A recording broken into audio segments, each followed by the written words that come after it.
Baghdad میں فلانے محلے میں جانا، فلانی جگہ پہ جانا، فلاں جگہ پہ تمہیں وہ کاروان دکھائی دے گا کہ جو اسیروں کا کاروان ہو، یعنی قیصر روم جو روم کا بادشاہ ہے وہ میرا دادا ہے۔ وہ امی من ولد الحواریین، اور میری والدہ حواریین کی نسل سے ہیں، کہ جن کا نسب ہے جناب عیسیٰ کے وسیع جناب شمعون سے جا کے ملتا ہے، کہ میرا ازدواج میرے چچا زاد سے کر دے۔ کہتے ہیں کہ جیسے ہی تخت کے اوپر آ کے بیٹھے، گویا جو ہے وہ ایک عجیب کیفیت طاری ہوئی کہ جس کے سبب سے وہ صلیب جو اوپر ٹنگے ہوئے تھے وہ گرنے لگے، کہ جناب عیسیٰ علیہ السلام، جناب شمعون اور باقی حواری جو ہے جناب عیسیٰ کے جو حواری تھے وہ میرے دادا کے محل میں جمع ہوئے ہیں۔ بیان کرتے ہیں کہ جناب رسول خدا نے کہا کہ میں آپ کے پاس آیا ہوں تاکہ آپ کے وسیع شمعون کی بیٹی سے اپنے اس بیٹے کا نکاح کروں، اپنے اس بیٹے کا رشتہ مانگوں، اور اشارہ کی جناب امام حسن عسکری علیہ السلام کی طرف، یعنی وہ بھی آپ کے ساتھ آئے تھے۔ لیکن اس خواب کے بعد میرے دل میں عجیب انداز سے امام حسن عسکری علیہ السلام کی محبت پروان چڑھنے لگی۔ تو کہتی ہے میں نے خواب میں دیکھا کہ جناب سیدۃ النساء العالمین جناب فاطمہ سلام اللہ علیہا میرے خواب میں آئی ہیں۔ اعوذ باللہ من الشیطان الرجیم، بسم اللہ الرحمن الرحیم۔ قرآن کریم فرقان حمید میں جب ہم مختلف انبیاء کی واقعات اور مختلف انبیاء کی داستانوں کو دیکھتے ہیں تو اس میں اہم ترین نبی جناب عیسیٰ علیہ السلام ہمیں دکھائی دیتے ہیں، کہ جن کی ولادت کے لیے خداوند متعال نے ایک عجیب انداز سے اہتمام کیا، ایک عجیب انداز سے انتظام کیا، اور نہ صرف ولادت کے لیے بلکہ ان کی والدہ کا انتخاب خداوند متعال نے بڑی باریکی کے ساتھ کیا، اور ایک ایسی شخصیت کا انتخاب کیا ان کی والدہ کے ظرف قرار پانے کے لیے کہ جو خداوند متعال کی بارگاہ میں انتہائی افضل مقام رکھنے والی ہو۔ یہ ایک جانب ہمیں جناب عیسیٰ علیہ السلام کی داستان دکھائی دیتی ہے، لیکن وہ شخصیت کہ جس کے پیچھے جناب عیسیٰ علیہ السلام نماز پڑھیں گے، اور نہ صرف یہ نماز پڑھ رہے ہوں گے بلکہ نماز پڑھنے کے ذریعے سے اس بات کا اعلان کر رہے ہوں گے کہ دیکھو یہ وہ ہے کہ جس کو میں بھی اپنا امام مانتا ہوں۔ تو کیوں ایسا نہ ہو کہ خداوند متعال اس شخصیت کی ولادت کے لیے بھی اسی انداز سے اہتمام کرے، اسی انداز سے انتظام کرے، اور اس کی والدہ کے انتخاب کے لیے بھی خداوند متعال اسی انداز سے اہتمام کرتا دکھائی دے رہا ہو۔ لہٰذا ہمیں دکھائی دیتا ہے حضرت حجت امام زمانہ عجل اللہ تعالی فرجہ الشریف، آپ کی والدہ جناب نرجس خاتون، کہ جن کے لیے خداوند متعال نے ایک خاص اہتمام کیا، اور ایک خاص طریقے سے خداوند متعال نے روم سے آپ کے لیے انتظام کیا کہ آپ سامرہ آئیں، کیونکہ آپ روم میں رہنے والی تھیں، آپ کے دادا روم کے بادشاہ ہوا کرتے تھے، اور وہاں سے خداوند متعال نے اس انداز سے وہ خاتون کے جو روم کے بادشاہ کی بیٹی ہو، کہ وہ بادشاہ جو مسلمانوں کے خلاف برسر پیکار ہو، اس کی پوتی کا انتخاب کیا، اور اس کی پوتی کا انتخاب کرنے کے بعد اس طریقے سے خداوند متعال نے انتظام کیا کہ روم سے لے کے آپ کو سامرہ تک پہنچایا، اور آپ امام زمانہ عجل اللہ تعالی فرجہ شریف کی والدہ بننے کا شرف حاصل کیا آپ نے۔ اور اسی ذیل میں ہمیں روایت دکھائی دیتی ہے، اس روایت کو کتاب الغیمہ میں شیخ طوسی علیہ رحمہ نے نقل کیا ہے، اور وہیں سے جناب علامہ مجلسی نے اس کو لیا ہے۔ بیان کرتے ہیں کہ بشر ابن سلیمان النخاس، کہ جو امام علیہ السلام کے چاہنے والوں میں سے تھا، امام کے غلاموں میں سے تھا، اور یہ وہ شخصیت تھی کہ جو ابو ایوب انصاری، جو کہ صحابی رسول صلی اللہ علیہ وآلہ وسلم ہیں، ان کی نسل سے تھا۔ اور نہ صرف یہ کہ ائمہ علیہ السلام کا چاہنے والا تھا یہ شخص، ان کا رازدار تھا، بلکہ ساتھ ہی ساتھ اس کی یہ کیفیت بھی تھی کہ یہ سامرہ میں امام علی نقی علیہ السلام اور امام حسن عسکری علیہ السلام کا پڑوسی بھی تھا، یعنی جس گھر میں امام سامرہ میں رہتے تھے اس کے پڑوس میں اس شخص کا بھی گھر تھا۔ روایت بیان کرتی ہے کہ امام کا خادم اس کی خدمت میں حاضر ہوا اور کہا کہ تمہیں امام حسن عسکری علیہ السلام نے بلایا ہے۔ یہ امام علیہ السلام کی خدمت میں حاضر ہوا، اور امام نے اس کو بیان کیا، یعنی اب امام اس سے گفتگو کر رہے ہیں کہ یا بشر انکا من ولد الانصار، کہ اے بشر تم انصار کی اولاد میں سو، جناب ابو ایوب انصاری کی اولاد سے۔ وَهُوَ الْمُوَالَاتُ لَمْ تَزِلْ فِيكُمْ، اور یہ ہماری محبت ہے جو تمہارے درمیان ہے، اور یہ وہاں سے چلتی ہوئی آ رہی ہے، اور تم میں یہ محبت ختم نہیں ہوئی ہے۔ یرثھا خلف عن سلف، یہ وہ محبت ہے کہ جو ایک نسل سے دوسری نسل تک منتقل ہوتی ہوئی تم تک آئی ہے۔ وَأَنْتُمْ ثُقَاتُنَا اہل البیت، کہ تم کون ہو، تم ان افراد میں سے ہو کہ جو ہم اہل بیت علیہم السلام کے با اعتماد افراد ہیں۔ اس کے بعد امام، ایک طویل حدیث ہے، امام اس کو بیان کرتے ہیں کہ میں تمہیں ایک راز سے مطلع کرنے جا رہا ہوں اور تمہیں ایک امر دینے جا رہا ہوں کہ تم جا کے ایک، یہ راز بھی ہے جسے تمہیں مطلع کر رہا ہوں، اور ساتھ ساتھ میں امر بھی دے رہا ہوں، کس چیز کا، کہ جا کے ایک کنیز کو خرید کے لاؤ۔ اس کے بعد امام نے بیان کرتے ہیں کہ امام نے کتب کتابا لطیفا بخط رومی ولغت رومیہ، امام علیہ السلام نے اس کو ایک خط لکھا اور خط لکھ کے اس کو دیا، اور خط کی خاصیت کیا تھی کہ بہت ہی بہترین انداز سے اس خط کو لکھا ہوا تھا، کہ جو خط رومی میں تھا، کہ جو رومن انداز کا لکھنے کا انداز ہے، رومیوں کا جو انداز ہوا کرتا تھا اس زمانے کا، اس زمانے کے خط تھا، اور لغت بھی لغت رومی تھی، اور یہ امام نے اس کو خط دیا اور اس کے اوپر اپنی مہر لگا کے اس کو دیا، اور پھر اس کو حکم دیا، بشر ابن سلیمان کو حکم دیا، کیا حکم دیا، کہ امام نے کہا کہ تم یہ لے کے بغداد جاؤ، بغداد میں فلانی محلے میں جانا، فلانی جگہ پہ جانا، فلاں جگہ پہ تمہیں وہ کاروان دکھائی دے گا کہ جو اسیروں کا کاروان ہوتا ہے، یعنی اس زمانے میں جب مختلف مسلمانوں کی یا کسی اور حدود میں رہنے والوں کی آپس میں ایک دوسرے سے جنگیں ہوا کرتی تھیں، تو اس زمانے میں ان جنگ کی صورت میں جو سامنے والا ہارنے والا ہوتا تھا، اس کے گھر والوں کو، اس کے افراد کو بطور قیدی بنا کے بازار میں لا کے بیچ دیا جاتا تھا بطور غلام،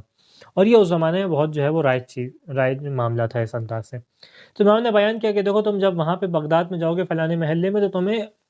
فلاں کاروان دکھائی دے گا، یہ کاروان کیسا کاروان ہوگا، یہ وہ کاروان ہوگا کہ جس میں روم کے قیدی موجود ہوں گے، اور پھر امام نے اس کو اس واقع جو ہونے والا واقعہ اس کی ایک ایک تفصیل سے آگاہ کیا کہ دیکھو اس کاروان میں ایک فلاں سالار ہوگا نام شخص، اور اس سالار کے پاس اتنے جو ہے وہ قیدی ہوں گے، اور ان قیدیوں میں تم دیکھو گے کہ آپس میں اس کی اپنی ایک قیدی سے گفتگو چل رہی ہے، ایک غلام ایک کنیز سے گفتگو چل رہی ہے، کہ جس میں یہ کنیز، یہ وہ قیدی جس کو لایا گیا ہے بیچنے کے لیے، وہ اس سے کہہ رہی ہوگی، کیا کہہ رہی ہوگی، کہ میں جب تک نہیں بکنے کے لیے تیار ہوں گی کہ جب تک خریدنے والے کے لیے میرا دل مطمئن نہ ہو جائے۔ اور پھر امام نے کہا جب تم دیکھو اس انداز سے یہ جو قیدی ہو یہ بات کہہ رہا ہو، تو فوراً آگے بڑھنا، اور کیا کہنا، کہ کہنا میرے پاس ایک کتاب ہے جو آپ کے لیے ہے، اور یہ جو ہم نے خط تمہیں لکھ کے دیا ہے یہ جا کے اس قیدی کو دے دینا۔ روایت بیان کرتی ہے اسی انداز سے بشر جو ہے وہ گئے، اور جانے کے بعد جو ہے وہ تمام معاملات دیکھا بغداد میں، اسی مقام پہ جہاں پہ امام نے بیان کیا تھا، ایک کاروان آیا تھا، کاروان میں آنے کے بعد جن افراد کا امام نے نام لیا تھا وہ افراد کاروان کو لے کے آئے ہوئے تھے، اسی انداز سے ان کے پاس قیدی اور غلام تھے اور کنیزیں تھیں، اور ان کو بیچنے کے لیے جو ہے وہ پیشکش کرنا چاہ رہے تھے، اور اسی دوران انہوں نے سنا کہ ان کی کنیز سے اس انداز سے گفتگو ہو رہی ہے۔ جب اس نے دیکھا کہ اس انداز سے گفتگو ہو رہی ہے تو فوراً آگے بڑھے، اور بڑھنے کے بعد جو ہے وہ اس کنیز کو امام کا وہ خط پیش کیا جو امام نے ان کو لکھ کے دیا تھا۔ روایت بیان کرتی ہے کہ جیسے اس کنیز نے اس خط کو دیکھا اور اس کتابت کو دیکھا تو دیکھتے ہی شدت گریہ جو ہے وہ طاری ہو گیا، فبقت بکاء شدیدا، اور اس کے بعد جو ہے وہ عمر ابن یزید کہ جو اس کاروان کا ہیڈ تھا جس سے ان کی گفتگو چل رہی تھی کہ میں جب تک نہیں بکوں گی جب تک خریدنے والے کے لیے میرا دل راضی نہ ہو جائے، ان سے حلفاً یہ بات کہنے لگی کہ یہی وہ ہے جہاں پہ میں جانا چاہتی ہوں۔ روایت بیان کرتی ہے کہ معاملہ ہوا، معاملہ ہونے کے بعد جو ہے وہ جناب بشر نے اس کنیز کو خرید لیا، اور خریدنے کے بعد جو ہے وہ ان کو لے کے جانے لگے۔ تو کیا کہتے ہیں کہ میں نے دیکھا کہ جیسے ہی ہمارا معاملہ ہو گیا تو اس کنیز نے وہ خط جو امام کی جانب سے تھا اپنے جیب سے نکالا، نکالنے کے بعد اس کا بوسہ لینا شروع کیا، اپنے چہرے پہ اس کو لگانا شروع کیا، اور یہاں تک کہ اس کو جو ہے وہ اپنے جسم پہ مس کرتی جاتی ہیں۔ میں بڑا تعجب ہوا، کہتا ہے مجھے شدید تعجب ہوا، اور میں نے اس سے کہا کہ تعجباً منہا تلثمین کتابا لا تعرفین صاحبہ، کہ تعجب کی بات ہے، حیرانگی کی بات ہے کہ آپ ایک ایسے خط کو اپنے ایسے خط کا بوسہ دے رہی ہیں، ایسے خط کو چوم رہی ہیں کہ جس کے لکھنے والے کو بھی آپ نہیں جانتے. اب کیونکہ بشر کو تو نہیں معلوم کہ کیا معاملہ ہے، کس کنیز کی خریداری کے لیے امام نے ان کو بھیجا ہے، ان کو تو نہیں معلوم. یہ تو سمجھ رہے ہیں کہ ایک معمول امام جس انداز سے مختلف کنیزوں کو خریدتے ہیں غلاموں کو، اسی انداز سے مجھے ایک کنیز کو خریدنے کے لیے بھیجا ہے. کہا کہ آپ کو تو نہیں معلوم یہ خط لکھنے والا کون ہے، اور آپ اس کو اس انداز سے چوم رہی ہیں. اس کے بعد اب بیان کرتے ہیں کہ اس کنیز نے جواب دیا، ایھا العاجز الضعیف المعرفۃ بمحل اولاد الانبیاء، کہ اے ضعیف المعرفت، کہ جو بہت کم معرفت رکھنے والا ہے انبیاء کے مقامات کی. کہتی ہیں اعرنی سمعک وفرق لی قلبک، کہ اپنے کانوں کو اب میرے لیے کھول دو اور اب بڑی دھیان سے گویا میری بات جو ہے وہ سنو. اب یہ کنیز اپنا تعارف کراتی ہیں، اور یہ کنیز کون ہے؟ یہ وہی کنیز ہیں جو آگے جا کے جن کا ازدواج امام حسن عسکری علیہ السلام سے ہوگا. نہ صرف ازدواج ہوگا بلکہ ازدواج کے بعد یہی وہ شخصیت ہے کہ جن کو تاریخ بی بی نرجس خاتون کے نام سے یاد رکھے گی، جو امام زمانہ عجل اللہ تعالی فرجہ شریف کی والدہ ہوں گی. کہتی ہیں کہ انا ملکۃ بنت یشوع ابن قیصر ملک روم، کہ میں یشوع کی بیٹی ہوں. یشوع کون؟ کہ جو قیصر روم کا بیٹا ہے، یعنی قیصر روم جو روم کا بادشاہ ہے وہ میرا دادا ہے. وَأُمِّي مِن ولد الحواریین، اور میری والدہ حواریین کی نسل سے ہیں. تنسب علی وسیع المسیح شمعون، کہ جن کا نسب جو ہے وہ جناب عیسیٰ کے حواریوں میں سے جناب عیسیٰ کے وسیع جناب شمعون سے جا کے ملتا ہے. اور اس کے بعد بیان کرتی ہیں کہ انبئک بالعجب ان جدی قیصرا، اب میں تمہیں ایک ایسی داستان بیان کرنے جا رہی ہوں کہ جو بہت تعجب خیز داستان ہے، جس کے بعد انتہائی تمہیں تعجب ہو جائے گا. وہ کیا کہ میرے جد نے، یعنی جو قیصر روم تھا، اس نے ارادہ کیا کہ میرا ازدواج میرے چچا زاد سے کر دے، اپنے چچا زاد سے میرا ازدواج کر دے.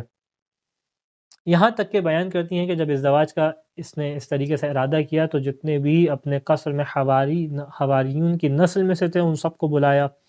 اور جو رہبان تھے، جو علماء عیسائی تھے، ان سب کو بلایا. یہاں تک کہ جتنے سپہ سالار تھے ان سب کو بلایا، جتنے امارات ہیں ان سب کو بلایا، جتنے نقبات تھے ان سب کو بلایا، اور ایک بہت بڑی محفل کا انتظام کیا اپنے دربار کے اندر. بالآخر بادشاہ کی پوتی کا ازدواج ہونے جا رہا ہے، وہ بھی بادشاہ کے چچا زاد سے،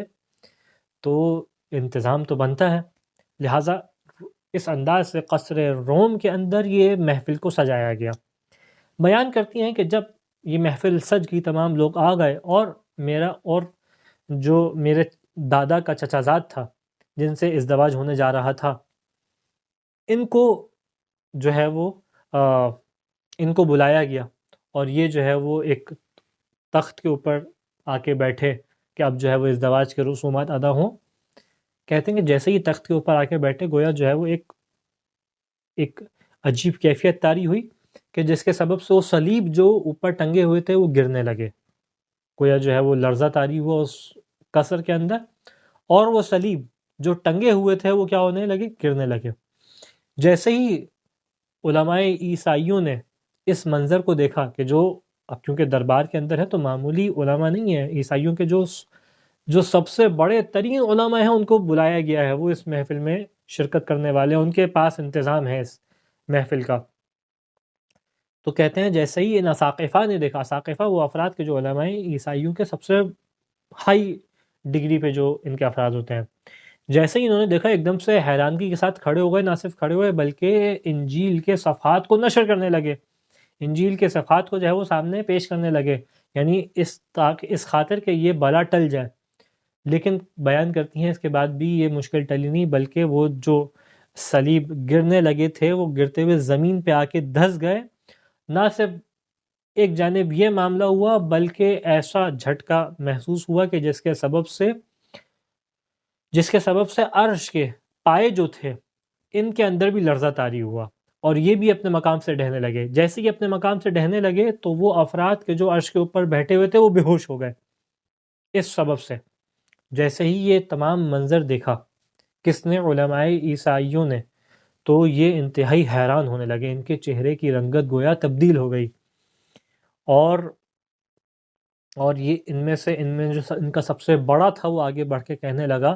میرے دادا سے کہ ہمیں اس چیز سے دور رکھ، یہ انتہائی بدشگن ہے، یہ انتہائی خرابی اور نحوست ہے جو اس بات کی علامت ہے کہ مذہب عیسائیوں پہ زوال آئے گا، یہ جو کام ہونے جا رہا ہے، لہٰذا اس نے اپنے آپ کو ان سے پیچھے کر لیا۔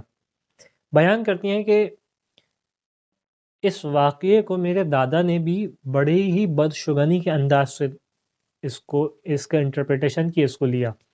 اور لینے کے بعد جو ہے وہ اس شادی کو کینسل کر دیا گیا، منع کر دیا گیا، اور جو ان کے اپنے چچا جاد سے شادی ہونے جا رہی تھی اس کو ختم کر دیا۔ یہاں تک کہ جن سے شادی ہو رہی تھی ان کے دوسرے بھائی سے شادی کا انتظام کیا گیا۔ یہ جو معاملہ ہونے جا رہا تھا اتنا عجیب بدشگن والا حادثہ پیش آیا، لہٰذا اس کو ختم کر دیا گیا اور طے پایا کہ ان کے بھائی سے شادی ہوگی۔ اب جیسے ان کے بھائی سے شادی کا انتظام کیا گیا تو اسی طریقے سے پھر واقعہ پیش آیا، اسی انداز سے جو صلیب ٹنگے ہوئے تھے وہ نیچے گرنے کے بعد زمین میں دھس گئے، عرش کے اوپر جو ہے وہ لرزہ طاری ہوا، عرش کے پائے ٹوٹ گئے، عرش پہ بیٹھنے والے بے ہوش ہو گئے، حیران اور سب پریشان ہو گئے کہ یہ کیا معاملہ ہے۔ یہاں تک کہ لوگ جو ہے وہ قصر سے اپنے اپنے گھروں میں چلے گئے، اور جو بادشاہ تھا وہ بھی اپنے محل سے نکل کے کسی اور دوسری جانب چلا گیا۔ بیان کرتی ہیں اب کیونکہ بالآخر اتنا عجیب واقعہ پیش آیا کہ روم کے محل جو ہے گویا ہل کے رہ گیا اس واقعے سے، لوگوں میں چیما گوئیاں شروع ہو گئی ہیں، کیا معاملہ ہے۔ بیان کرتی ہیں کہ اس رات میں نے خواب میں دیکھا، جس رات یہ تمام واقعہ پیش آئے اسی رات میں نے خواب میں دیکھا، کیا دیکھا کہ ان المسیح والشمعون وعدۃ من الحواریین قد اجتمعوا فی قصر جدی، کہ جناب عیسیٰ علیہ السلام، جناب شمعون اور باقی حواری جو ہیں، جناب عیسیٰ کے جو حواری تھے وہ میرے دادا کے محل میں جمع ہوئے ہیں۔ وَنَصَبُ فِيهِ مِنبَرًا، اور ایک ممبر ہے جو اس مقام پہ سجایا گیا ہے۔ یہ کیسا ممبر ہے؟ من نورن، یہ نورانی ممبر ہے، گویا نور سے ایک ممبر لایا گیا ہے جس کو سجایا گیا ہے، اور اس کی کیفیت کیا ہے؟ یبارِ السماء علوا وارتفاعا اور یہ اتنا بلند ہے، اتنا بلند ممبر ہے کہ آسمان تک گویا اس کی بلندی جا رہی ہے، اور یہ اسی مقام پہ لگایا گیا ہے کہ جہاں میرے دادا کا ممبر ہوا کرتا ہے، جہاں میرے دادا کا عرش ہوا کرتا ہے، اسی مقام پہ اس عرش کو بھی لگایا گیا ہے۔ بیان کرتی ہیں کہ اسی کیفیت میں یہ تمام چیزیں، یہ انتظامات تھے کہ وَدَخَلَ عَلَيْهِ محمد صلی اللہ علیہ وآلہ، کہ اسی محفل میں جناب رسول خدا محمد صلی اللہ علیہ وآلہ وسلم اس محفل میں داخل ہوئے، وَخَتَنُهُ وَوَصِيُّهُ علیہ السلام وَعِدَّةٌ مِّنْ أَبْنَائِهِ، آپ کی اولادیں وہاں پہ داخل ہوئیں، آپ کے اوصیاء اس مقام پہ داخل ہوئے، آپ کے وصی یعنی امام علی علیہ السلام بھی اللہ کے رسول کے ساتھ اس مقام پہ داخل ہوئے۔ فَتَقَدَّمَ الْمَسِيحُ، جیسے ہی رسول خدا صلی اللہ علیہ وآلہ وسلم کو دیکھا، جناب عیسیٰ فوراً ان کی جانب آگے بڑھے، ان کا بوسہ لیا، ان کو گلے سے لگایا۔ اس موقع پہ جناب رسول خدا نے کہا، فَيَقُولُ لَهُ محمد صلی اللہ علیہ وآلہ، یا روح اللہ، اے روح اللہ، جناب عیسیٰ کا لقب، انی جئتک خاطبا من وسیک شمعون فتاتہ ملیکۃ ابنی ھذا واومع الی ابی محمد علیہ السلام۔ بیان کرتے ہیں کہ جناب رسول خدا نے کہا کہ میں آپ کے پاس آیا ہوں تاکہ آپ کے وصی شمعون کی بیٹی سے اپنے اس بیٹے کا نکاح کروں، اپنے اس بیٹے کا رشتہ مانگوں، اور اشارہ کی جناب امام حسن عسکری علیہ السلام کی جانب، یعنی وہ بھی آپ کے ساتھ آئے تھے۔ یہ معاملہ طے پایا، جیسے ہی رسول خدا نے پیشکش کی، ایک دفعہ فوراً جو ہے وہ جناب عیسیٰ نے جناب شمعون کی جانب رخ کیا اور کہنے لگے قد اتاک الشرف فصل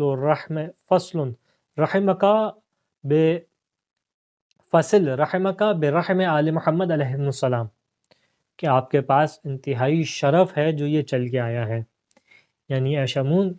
یہ آپ کے لیے بہت شرف کی بات ہے کہ اللہ کے رسول اپنے بیٹے امام حسن عسکری کا ازدواج جو ہے وہ آپ کی نسل سے چاہتے ہیں، پس اپنی اولاد کو، اپنے رحم کو ان کے رحم سے ملا دیجئے۔ یہاں تک یہ معاملہ ہوا اور یہ طے پایا کہ اب میرا ازدواج امام حسن عسکری علیہ السلام سے کیا جائے گا۔ جیسے یہ معاملہ طے پایا فصعد ذلک المنبر، اور اللہ کے رسول نے جو ہے اس ممبر کے اوپر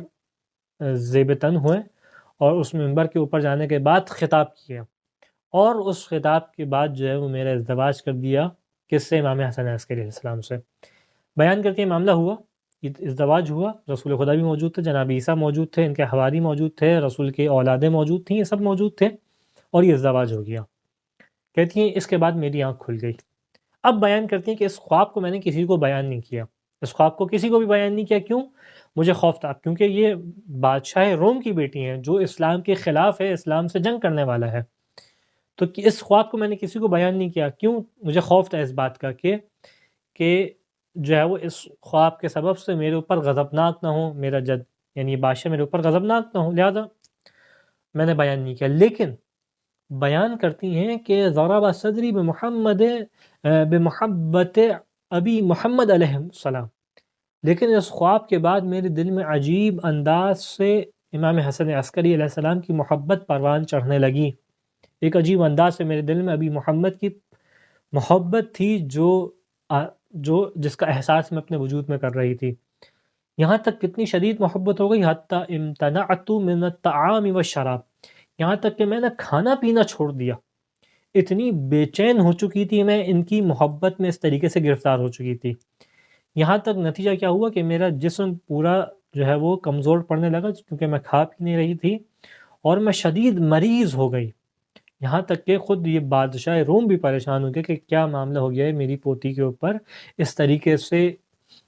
سے مریض ہو گئی ہے، کھا پی نہیں رہی۔ یہاں تک بیان کرتے ہیں کہ مختلف روم کے بہترین اطباء کو بلایا گیا، اور ان سب نے آ کے علاج کرنے کی کوشش کی، لیکن کچھ اثر نہیں ہوا۔ جب بالکل مایوسی ہو گئی تو بیان کرتے ہیں کہ یہ بادشاہ روم میرے پاس آیا، اور میں یعنی جو ان کے دادا تھے ان کے پاس آئے اور کہا کہ اے بیٹی، اگر تمہارے ذہن میں کوئی بات ہے، کوئی خواہش ہے تو ہم سے بیان کرو، ہم اس کو کوشش کریں گے کہ اس کو پورا کر سکیں۔ یعنی کیا بات ہے؟ پریشان ہو گیا کہ ایسی طبیعت خراب ہو چکی ہے، نہ کھا رہی ہو نہ پی رہی ہو، انتہائی شدید مریض ہو چکی ہو، پریشان ہو گیا۔ تو کہنے لگیں کہ اے دادا جان، اگر ہو سکے تو وہ جو مسلمان قیدی آپ کی قید خانے میں موجود ہیں ان کو رہائی کر دیں، ان کو آزاد کر دیں، ہو سکتا ہے کہ ان کی آزادی کے سبب سے جو ہے وہ مجھے تھوڑا سا آرام ملے، کیونکہ بالآخر ایک ان کے اندر رجحان ہے جو مسلمانوں سے پیدا ہو چکا ہے۔ اس کے بعد بیان کرتی ہیں کہ میرے دادا نے حکم دیا اور تمام مسلمان قیدیوں کو آزاد کیا گیا۔ اس آزادی کے بعد کہتی ہیں میری تھوڑی سی کیفیت میں تبدیلی آئی، اور یہاں تک کہ تھوڑا سا میرے جسم کے اندر جو ہے وہ ایک خوشی کی لہر آئی، اور تھوڑا سا میرے صحت بہتر ہونے لگی، اور میں نے تھوڑا جو ہے وہ کھانا پینا شروع کیا۔ پھر بیان کرتی ہیں یہاں تک کہ معاملہ گزر گیا، یہاں تک کہ 14 راتیں گزر گئیں، اس کے بعد کوئی خواب نہیں آیا۔ بس وہ خواب آیا تھا، اس خواب کے بعد میرے دل میں امام حسن عسکری کی محبت پروان چڑھنے لگی، اور یہ معاملہ ہوا، اس کے بعد کوئی خواب نہیں آیا۔ یہاں تک کہ 14 راتیں گزریں، اور 14ویں رات جب آئی تو کہتی ہے میں نے خواب میں دیکھا کہ جناب سیدۃ النساء العالمین جناب فاطمہ سلام اللہ علیہا میرے خواب میں آئی ہیں، قد زارتنی ومعہا مریم بنت عمران، اور آپ کے ساتھ جناب مریم علیہ السلام بھی تشریف لائی ہیں، اور ان کے ساتھ جو ہے مختلف تحفے تحائف ہیں جو جنت سے آپ لے کے آئی ہیں۔ یہاں تک کہ جناب مریم نے مجھ سے کہا کہ حاضی سیدۃ النساء علیہ السلام، کہ دیکھو یہ جناب فاطمہ سلام اللہ علیہ کی جانب اشارہ کر کے یہ تمام عورتوں کی سردار ہیں، ام زوجک ابی محمد، یہ جن سے تمہارے شوہر ہیں جناب ابی محمد امام حسن عسکری علیہ السلام، یہ ان کی والدہ ہیں۔ فَأَتْعَلَّقُ بِهَا، پس جیسے ہی میں نے سنا میں فوراً آپ کی بارگاہ میں آگے بڑھی، گویا روایت سے محسوس ہوتا ہے کہ اس انداز سے آگے بڑھی گویا بوسہ لے رہی ہوں۔ وہ اب کی، اور گریہ کرنے لگی، رونے لگی۔ وہ اشکو علیہا، اور میں نے شکوہ کیا، امتناع ابی محمد من زیارتی، کہ کیا وجہ ہے کہ مجھے ابی محمد یعنی امام حسن عسکری علیہ السلام کی زیارت نصیب نہیں ہوئی۔ یعنی بس ازدواج ہوا، اس کے بعد معاملہ ختم ہو گیا، اس کے بعد میرے دل میں محبت ہے، لیکن میں امام کی زیارت اور اپنے شوہر کی زیارت نہیں کر رہی، کیا معاملہ ہے؟ تو روایت بیان کرتی ہے، یعنی یہ خود داستان بیان کر رہی ہیں جناب نرجس خاتون، بیان کرتی ہیں کہ جناب سیدہ سلام اللہ علیہ نے جواب دیا کہ ان ابنی ابا محمد لا یزورک وانت مشرکۃ باللہ علی مذہب النصارى، کہ آپ جب تک مذہب نصارہ پہ ہیں جو کہ شرک کرنے والا مذہب ہے، تو جب تک آپ اس شرک کو نہیں چھوڑیں گے میرے بیٹے محمد آپ کی زیارت نہیں کریں گے۔ وَهَذِهِ أُخْتُ مریم بنت عمران تَبْرَعُ إِلَى اللَّهِ مِن دِينِكَ، اور یہ دیکھیں یہ خود جناب مریم بنت عمران جو ہے وہ اس مذہب سے، جس مذہب کے اوپر آپ ہیں، اس سے برات اختیار کرتی ہیں۔ فَإِن مِلْتِ عِلَى رَضِي اللَّهِ وَرَضِي الْمَسِيحِ وَمَرْيَم علیہ السلام، پس اگر آپ اس جانب آ جائیں، کس جانب مائل ہو جائیں کہ رضائیت ہو اللہ کی، رضائیت ہو جناب عیسیٰ کی، رضائیت ہو جناب مریم بنت عمران کی، تو جو ہے وہ آپ کو زیارت مل سکتی ہے۔ کہتی ہیں اسی لمحے میں نے فوراً اقرار کیا اشہد ان لا الہ الا اللہ وان ابی محمد رسول اللہ صلی اللہ علیہ وآلہ، کہ اسی لمحے میں نے اقرار کیا۔ حکم کیا جناب سیدہ سلام اللہ علیہ نے اس گواہی کا کہ گواہی دیجئے کہ اللہ کے سوا کوئی معبود نہیں ہے، اور میرے بابا رسول خدا، میرے بابا جو ہیں وہ اللہ کے رسول ہیں۔ کہتی ہیں جیسے ہی مجھے کلمے جناب شہزادی نے تعلیم دی، میں نے فوراً اس کلمات کو ادا کیا۔ وَضَمَّتْنِي عَلَى صَدْرِهَا، جیسے ہی میں نے اس کو ادا کیا شہزادی نے مجھے اپنے سینے سے لگا لیا، اور سینے سے لگانے کے بعد جو ہے وہ کہا کہ اب جو ہے وہ آپ زیارت کی مشتاق رہیں اور زیارت آپ کی انشاءاللہ ہوگی۔ یہاں تک کہ معاملہ جو ہے وہ کہتی ہیں خواب سے میری آنکھ کھل گئی۔ اب جیسے ہی، اور کہتی ہیں کہ بس اب مجھے امید تھی کس کی، کہ میں امام حسن عسکری علیہ السلام کی زیارت کروں گی۔ فلما کان فی اللیلۃ القابلہ، بس جیسی اگلی رات آئی اور خواب میں نے دیکھا، تو کیا دیکھا کہ رأیت ابا محمد علیہ السلام، اور میں نے جیسے ہی دیکھا امام حسن عسکری علیہ السلام جو میرے خواب میں آئے ہیں، اور جیسے ہی میں نے ان کو دیکھا تو میں گویا ان سے اس بات کو گویا ہوئی کہ اقول لہ جفوتنی، کہ آپ نے میرے اوپر جفا کیا میرے حبیب، بعد ان اتلفت نفسی معالجۃ حبک، کہ آپ سے اپنے چاہنے والے کی علاج نہیں کر رہے تھے، بڑی جفا کیا آپ نے۔ یعنی امام سے گویا ایک محبتانہ انداز میں شکوہ کرنی ہے، مولا یہ آپ نے جو ہے وہ زیارت نہ کر کے جفا کی بڑی۔ تو بیان کیا، پھر امام نے جواب دیا کانا ما کانا تاخری عنکی الا لشرکک، کہ جو یہ تاخر ہو رہا تھا اس وجہ سے تھا کیونکہ آپ دین مسیح کے اوپر تھی، گویا وہ جو ہے وہ خدا سے شرک کرنے والا مذہب ہے۔ فقد اسلمتی وانا ذائرک، بس آپ اسلام لے کے آ گئی، تو دیکھا میں فوراً آپ کی زیارت کے لیے آ گیا۔ اور یہ جو ہے وہ سلسلہ ہر رات جاری رہے گا، یعنی یہ سلسلہ مستمر رہے گا، ہر رات میں آپ کی زیارت کروں گا، یہاں تک کہ خدا بند متعال ہمیں ایک ساتھ ملا دے۔ یہاں تک خواب انہوں نے بیان کیا اور اپنی داستان کو جناب بشر کو بیان کیا، وہ بشر کہ جن کو امام حسن عسکری علیہ السلام نے بھیجا تھا آپ کو خریدنے کے لیے۔ اب جناب بشر سوال کرتے ہیں، فقلت لہا، کہ وکیف وقعتی فی الاسارہ، یہ تو معاملہ ہو گیا ایک جانب، یہ بتائیں گے یہ آپ قیدیوں میں کیسا گئی؟ آپ تو بادشاہ روم کی نواسی پوتی تھیں، تو آپ کہاں اور یہ قیدی کہاں؟ یہ سارا معاملہ کیسے بنا؟ تو پھر اب بیان کرتی ہیں، کہتی ہیں کہ مجھے جناب ابو محمد علیہ السلام نے، یعنی امام حسن عسکری نے مجھے اس بات کی خبر دی کہ تمہارے دادا عنقریب جو ہے وہ اپنی فوج تیار کریں گے کہ اس کے اوپر، تاکہ مسلمانوں سے قتال کریں، اور مجھے ایگزیکٹ تاریخ بتائی کہ فی یوم کذا و کذا، اس دن جو ہے وہ اس انداز سے معاملہ کریں گے۔ ثم یتبعہم فعلیک باللحاق، اس کے بعد جو ہے وہ یہ تمام معاملہ ہوگا، تو اس میں مجھے حکم دیا کہ آپ جو ہے وہ پوشیدہ ہو کے اپنے لباس کو تبدیل کر کے، یعنی جو بادشاہانہ لباس ہو اس کو اتار کے دوسرا لباس پہن کے، جس میں آپ کی آئیڈینٹی چھپ سکے، اس انداز سے جو ہے وہ آپ اپنے کنیزوں کے ساتھ، ایک امام نے راستہ بیان کیا کہ اس راستے سے ہو کے چلنے لگے گا، جب جنگ کا موقع آنے لگے تو آپ اس انداز سے چلنے لگے گا، اور اس راستے پہ جو ہے آپ چلتے ہوئے جائے گا۔ میں نے کہتی ہیں ایسے ہی کیا کہ جب کچھ ایام گزرے تو میرے دادا نے جو ہے وہ فوج کو تیار کیا مسلمانوں کے اوپر جنگ کرنے کے لیے، اور مسلمانوں اور میرے دادا کی فوج جو ہے آمنے سامنے تھی، یہاں تک کہ میں نے اسی انداز سے اپنے آپ کو پوشیدہ کیا، اپنے لباس کو تبدیل کیا، اور اس انداز سے کہ لوگ مجھے نہ پہچانے، اپنی کنیزوں کے ساتھ اس راستے کے اوپر چلنے لگی جو امام نے مجھے تعلیم دی تھی۔ یہاں تک کہ جب میں اس راستے پہ چلنے لگی حتی کان من امری ما رأیت و شاہدت، کہ اس انداز سے میں چلنے لگی تو اس ایسے مقام تک پہنچی کہ میرے سامنے مسلمانوں کی فوجیں تھیں، یعنی یہ راستہ وہاں پہ جا رہا تھا جہاں مسلمانوں کی فوجیں تھیں۔ جیسے ہی مسلمانوں کی فوجوں نے دیکھا کہ روم کی جو ہے وہ اس انداز سے خواتین، اچھا ان کو کوئی جانتا نہیں ہے مسلمانوں کی فوجوں میں بھی کہ بادشاہ کی پوتی ہے، یہ کوئی نہیں جانتا، بس یہ جانتی کہ روم کی کنیزیں ہیں. تو مسلمانوں نے قیدی کر لیا، اور قیدی کرنے کے بعد کہتی ہیں کہ اب اس حالت میں جو تم نے مجھے دیکھا ہی نہیں، اس کے بعد قیدی کر کے ان کو بغداد لایا گیا. بغداد میں لانے کے بعد اس انداز سے بیچا جا رہا تھا. اس انداز سے سارا معاملہ جو ہے وہ یہ بات ہوئی.